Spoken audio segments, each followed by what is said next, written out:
Well, I want to welcome to the Oval Office once again King Abdullah. His Majesty is a great friend of the United States. Jordan is a great partner to the United States on a whole host of issues. And obviously, although we just recently saw each other, and I want to thank again His Majesty for the extraordinary hospitality that he showed during our visit, there remain a host of very urgent issues in the region that we're going to have an opportunity to discuss. First of all, I want to congratulate His Majesty on a series of reforms that he's initiated inside of Jordan, and we want to find out how we can continue to be supportive and helpful in creating greater economic opportunity and prosperity in the area. We have been supportive with respect to loan guarantees and other efforts, in part because we've also seen King Abdullah take some very important steps to further open democratization and entrepreneurship and economic development inside of Jordan. We want to encourage that because we think Jordan can be an extraordinary model for effective governance in the region. We're also going to have an opportunity to talk about the Middle East peace process. And the last time I saw King Abdullah, I had just come out of Israel and the West Bank in consultations with Prime Minister Netanyahu and President Abbas. And Jordan, like the United States, has an enormous stake in peace. And we do think that there's a window of opportunity that needs to be seized, and so we will both consult in how we can jumpstart serious conversations that could lead to a peaceful settlement and both a secure Israel with normalized relations with its neighbors and a Palestinian state that was sovereign. Of great urgency right now, obviously, is the situation in Syria. Jordan has experienced a huge influx of refugees coming into the country from Syria, people who've been displaced. Jordan historically has maintained open borders and allowed these refugees on a humanitarian basis to come in, but it's an enormous strain on a small country. And we are mobilizing international support to help with these refugees. But obviously our goal is to create a stable Syria where civilians are not at risk. And we both agree that at this point President Assad has lost legitimacy and that we need to find a political transition that allows a multi-sect democratic transition to take place so that Syria can be a place where all people can live in peace and harmony. This will be difficult to accomplish. And yesterday, some of you saw that I asked my people to brief Congress about the fact that we now have some evidence that chemical weapons have been used on the populations in Syria. Now, these are preliminary assessments. They're based on our intelligence gathering. We have varying degrees of confidence about the actual use, but there are a range of questions around how, when, where these weapons may have been used. So we're going to be pursuing a very vigorous investigation ourselves, and we're going to be consulting with our partners in the region as well as the international community and the United Nations to make sure that we are investigating this as effectively and as quickly as we can. But I've meant what I've said, and I will repeat that it's obviously horrific as it is when mortars are being fired on civilians and people are being indiscriminately killed. To use potential weapons of mass destruction on civilian populations crosses another line with respect to international norms and international law. And that is going to be a game changer. We have to act prudently. We have to make these assessments deliberately. But I think all of us, not just in the United States, but around the world, recognize how we cannot stand by and permit the systematic use of weapons like chemical weapons on civilian populations. So this is going to be something that we'll be paying a lot of attention to, trying to confirm and mobilize the international community around those issues. But in everything that we do. We very much appreciate the kinds of support, advice, counsel, and partnership that we have with His Majesty and the people of Jordan. And we look forward to a fruitful consultation this afternoon. Mr. President, thank you very much. We're delighted to be back here again.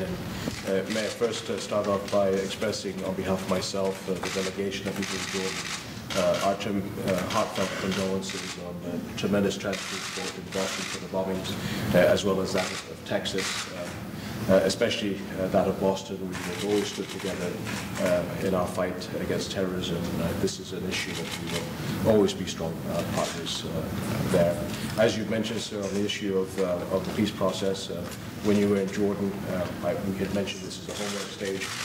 Jordan will continue to work very closely with the Israelis and the Palestinians, obviously with our American allies, to see how we can bring both sides closer together. But one of the major concerns that brings us here to Washington, as you alluded to, is obviously the challenges of Syria, the fragmentation of Syrian society, which is becoming more and more alarming. Since your last visit to Jordan 5 weeks ago, we've had over 60,000 refugees, up to over 500,000, so we're at 10% of an increase of our population. We're so grateful to the support that you and the American people have given to our country. You couldn't do more, quite honestly, and we're so grateful, and I just wanted to express our appreciation on behalf of myself and the Jordan people for that. I think, sir, that we are both working very hard to look for a political solution for Syria that is one that is, as you mentioned, inclusive, so that we bring everybody together, which is sort of our last hope too. As we're now seeing the surge of the second threat, I think, which is that of militant terrorist organizations that have risen over the past several months. But I'm confident with your leadership and with the meetings that we will have today that we can find a mechanism to bring this solution to an end as quickly as possible. Last week, sir, you had the Crown Prince of the United Arab Emirates, Mohammed bin Zayed, who is one of our strongest strategic allies, and I know that is his position with the United States, as well as the Kingdom of Saudi Arabia. The three of us are working very hard in cooperation with the United States to try and find a quick and just solution to the Syrian crisis. So I look forward to our discussions later this afternoon, and I hope that together we will be able to alleviate the suffering of the Syrian.